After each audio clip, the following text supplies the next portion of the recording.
Les familles de disparus resteront à l'abri des caméras. Elles ont besoin de calme, besoin de pouvoir parler, libérer si besoin leurs émotions. Leurs enfants, leurs compagnons ont disparu entre 2010 et 2016 dans la région. Nordal Lelandais serait-il à l'origine de ces drames? Personne n'accuse, mais tous veulent avoir une réponse. Les familles, si vous voulez, quels que soient les moyens mis en œuvre, elles n'en ont rien à foutre. Pardon, les familles veulent du résultat. Il y a des soupçons qui planent sur la tête de Nordal Lelandais, qui semble être un individu très peu recommandable. Qui a-t-il croisé et qui n'a-t-il pas croisé? On n'en sait rien. Moi, à titre personnel, je ne sais pas. Chaque famille a exposé déjà, puisqu'elle ne se connaissait pas. Elle voulait, le but de la réunion, c'était de se connaître entre elles. Donc chaque famille a exposé les circonstances de la disparition de son proche.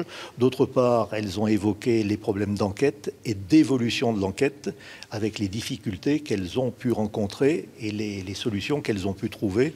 Donc elles vont rester en contact. La mobilisation des familles a permis de faire rouvrir 4 enquêtes par le parquet de Grenoble.